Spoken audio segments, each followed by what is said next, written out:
This is Lecture 30, the Laffer Curve and the Macro Consequences of Raising Taxes on the 1%. I'm going to be talking as an example of Golf's Phil Mickelson. And while I usually lecture on environmental and urban economics, today is going to be a rarity, my speaking about macro. I entered the University of Chicago seeking to be a macroeconomist, intending to be one, but it didn't work out. But today, 25 years later, perhaps is the beginning of my comeback as a macroeconomist. Phil Mickelson is one of the world's top golfers. He's in his early 40s, and he's been Tiger Woods' main rival for about a decade. Here you see Lefty, a little bit plump, hitting an enormous driver and watching some shot go 300 yards. He's made tens of millions of dollars as one of the top golfers and is very popular in endorsements as well. In today's New York Times, he said something controversial, which was reported in the sports section.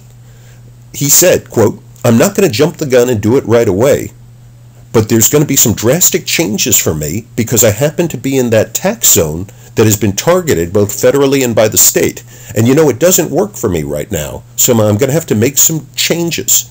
This article, and this is just a quote, was about Phil Mickelson previewing that he may be playing much less golf as an unintended consequence of President Obama's new tax policies. What's going on?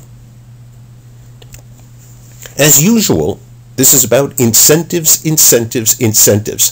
Phil Mickelson must have gotten an A in intro micro. He's acting as if he did. The after-tax wage he earns is still enormous, but it has gone down as we raise the marginal tax rates on the rich. And as he faces a lower after-tax wage, he from basic substitution effects, he's substituting towards working less and taking more leisure. Leisure, of course, is not taxed. A question is, while this microeconomics is intuitive, so what? His fans are going to be upset that he's going to play in fewer tournaments. You won't have the excitement of Tiger Woods versus him. But there's always a new kid on the block. That Rory McIlroy from Ireland might be now challenging Tiger Woods instead of Phil Mickelson. There'll always be somebody in the tournament seeking fame. His rivals may be happy to have him out because the higher you score on the leaderboard in golf, the larger a payout you get at these tournaments. So if Phil Mickelson registers for fewer events, the other players may win more, even if it's taxed more in the competition. But from the macroeconomic standpoint, are there any implications if the 1%, men and women like Phil Mickelson, choose to work less under the new rules of the game of higher taxes? From a macroeconomic standpoint, we need 4% growth. Recall what 4% growth would mean. If the economy grew at 4% per year, then by the law of 72, per capita income would double in 18 years. 18 times 4 is 72. Such 4% growth, as opposed to our current anemic 1 or 2% growth, would help the middle class to grow, it would shrink our deficit, and it would reduce poverty, and would reduce the budget deficits our states face, and help them to oblige to the pensions they've promised the aging baby boomers. An open question in public finance and macro right now is, will progressive taxation, such as that President Obama is rooting for with the expiring Bush tax cuts, will progressive taxation help to achieve this goal? And I think macroeconomists are debating this point. Or is it the case, as Phil Mickelson sort of hints at, that progressive taxation will hinder achieving this goal because superstars like him will work less? So we return to the Laffer Curve again. Recall Arthur Laffer's napkin. On the horizontal axis, we have the tax rate. So this can go from 0 to 100%. On the vertical axis, we have tax revenue. And notice that you don't get a linear relationship. It is not the case that according to the Laffer hypothesis, that as you raise tax rates, you collect ever more revenue. In this example with this parabola, there's an optimal tax rate, a little like Goldilocks of T star.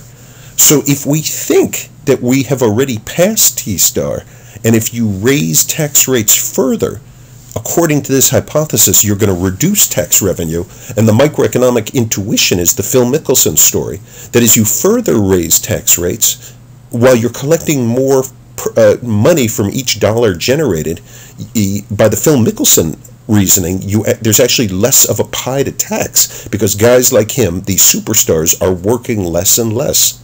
And so we're going to be running an experiment in our economy right now of when you tax the rich, what is the consequence? If these men and women work the exact same amount, then it's just a redistribution from their heirs to the government. But is it the case that they work less? And we, as of right now, we don't know. So, could an unintended consequence of increased progressive taxation be that we reduce the likelihood of our economy achieving 4% growth? I'm taking it as a given that Silicon Valley and companies like Facebook and Google are the engine of the modern economy. As you start to tax their executives more, will these employees work less and invest less effort as you change the tax rules of the game? Will the innovation economy actually slow down? Or is it the case that the men and women who run these major companies and are the key intellectual drivers of these companies, are they motivated by other things than money? So think of Mark Zuckerberg. Is he like Phil Mickelson? Or is he like Mother Teresa of what motivates him to do his thing? And unfortunately, economists right now don't know the answer, but this is crucial for estimating the unintended consequences for the macroeconomy of when you engage in progressive taxation. So the final question I want folks to appreciate is, while economists are smart, there's many things we don't know. Why haven't economists already answered this important question? This is the field experiment era. We establish cause and effect through randomized field experiments. So at random, you hand out a home energy report that tells you how your consumption compares to your neighbors. And we test, comparing the treatment group to the control group. If you receive a home energy report, do you reduce your electricity consumption? But in this case, with higher taxes, there's no way to run such a field experiment. You can't randomize what tax rate people face and have that as a long run. If you could randomize it, it might only be a short run policy, but you can't even randomize that. And so when we can't run policy experiments, even as smart as economists are, how can we possibly know the answer to key questions when you can't use our classic designs for hypothesis testing? And that's the struggle and the challenge. So it's possible that Phil Mickelson is right as a macroeconomist, but we don't know. But this is a very important question.